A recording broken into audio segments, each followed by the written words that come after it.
Fala, meus queridos, graça e paz. Vamos lá para mais uma lição, tá bom? Tenha a Bíblia já em mãos, tá? Um pedacinho de papel, com lápis para poder fazer algumas anotações. E principalmente, antes de começar essa reflexão, faça uma oração. Peça para Deus te guiar, peça para que o Santo Espírito traga verdades importantes ao seu coração, tá bom? Gosto sempre de frisar, não é mera absorção de conhecimento isso que a gente está procurando fazer, mas é um realinhar de pensamentos e sentimentos em torno da palavra de Deus. E, repetindo, como já falei anteriormente em um dos dois vídeos já compartilhado, o falar de Deus é o agir de Deus. Então, ao refletir naquilo que será exposto aqui, tenha fé, Deus já está agindo, está trabalhando em você, tá bom? A gente vai dar continuidade aqui à reflexão do vídeo anterior, partindo para a segunda lição, tá bom? Lembrando que no vídeo anterior nós, inclusive, prolongamos um pouco mais, esse deve ser um pouquinho mais curto, porque no anterior eu precisei basicamente passar uma introdução para vocês.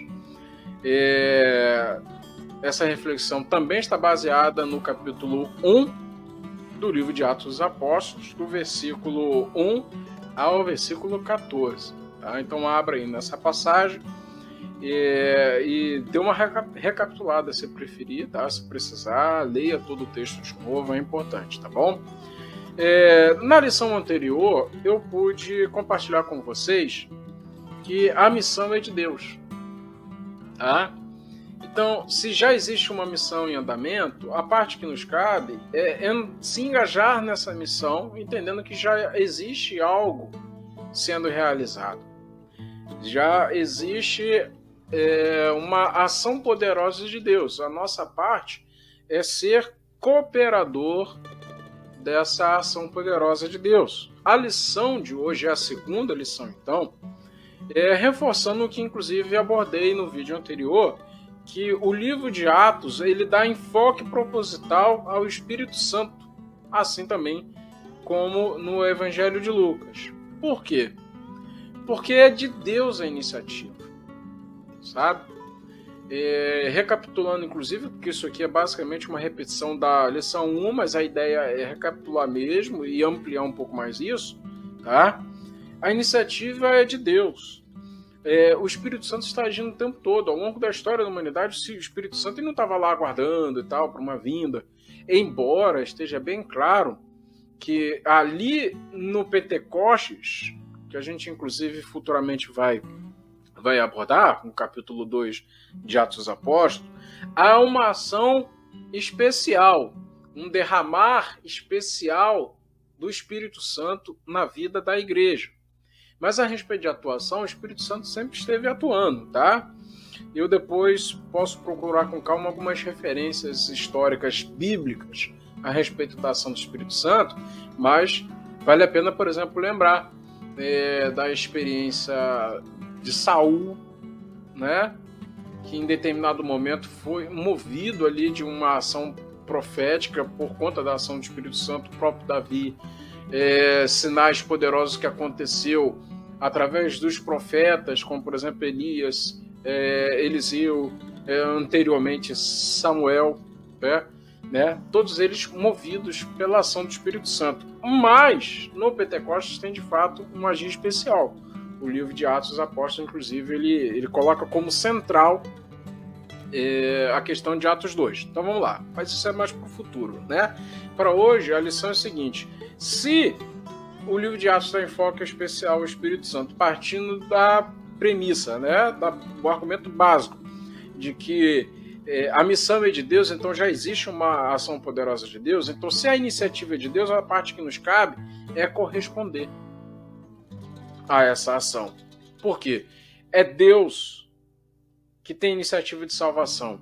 Depois de uma lida com calma no Evangelho de João, capítulo 1, verso 13, também no livro de Filipenses, capítulo 2, verso 12 e 13. É Deus quem nos move. É o Espírito Santo que ministra a nós e em nós a revelação da verdade, a mensagem do Evangelho, onde vislumbramos e nos rendemos à obra de Cristo, sua vida, sua morte, sua ressurreição. É Ele quem nos move, é Ele quem nos capacita, é Ele que nos modela para vivermos a vida de Cristo. E o ato de viver a vida de Cristo é manifestar, é propagar o reino de Deus. Se Deus ele está em missão, essa missão de Deus é revelar o seu reino, é manifestar o seu reino, sua majestade, sua glória. Tá? Quando nós, movidos pelo Espírito Santo, nos envolvemos, nos engajamos nessa missão poderosa, nós passamos também a manifestar, a propagar o reino, a manifestar e revelar a glória de Deus. Tá bom?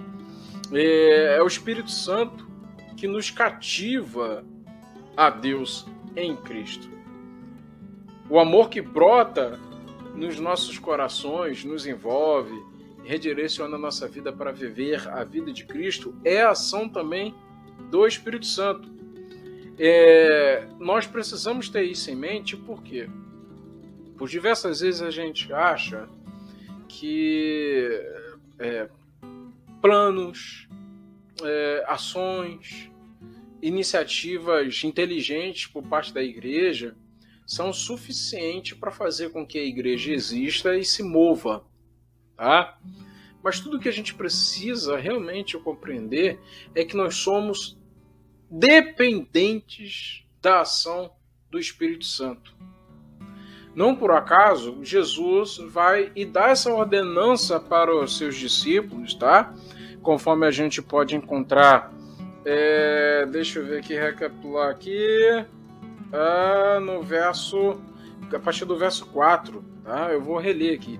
Então, no decurso de uma refeição com eles, ordenou-os que não se afastassem de Jerusalém, mas que aguardasse a promessa do Pai, a qual disse ele: ouviste de minha boca, pois João batizou com água, mas vós sereis batizados com o Espírito Santo dentro de poucos dias. Nós somos dependentes da ação do Espírito Santo.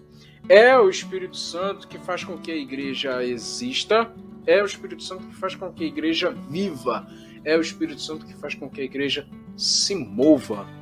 A parte que nos cabe, então, nessa ação poderosa do Espírito Santo, é nos achegarmos a Cristo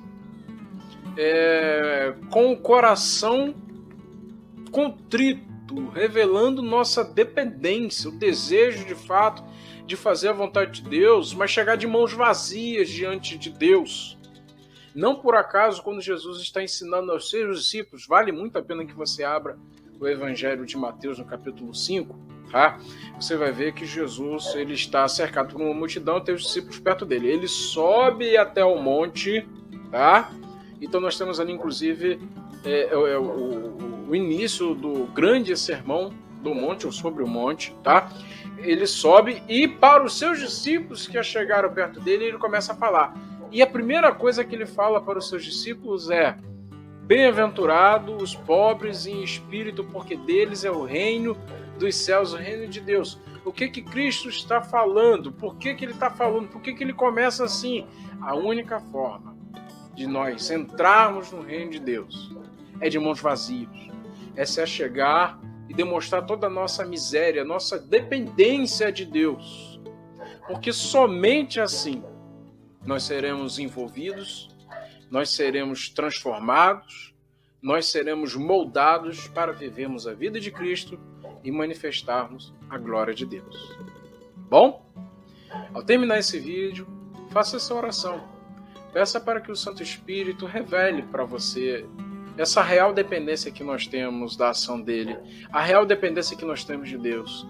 Se achegue de mãos vazias, como pobre em espírito, diante desse Deus, que rico em misericórdia há de derramar sobre o seu poder sobre cada um de nós. Bom? Forte abraço, Deus abençoe sua vida e Deus abençoe seu coração.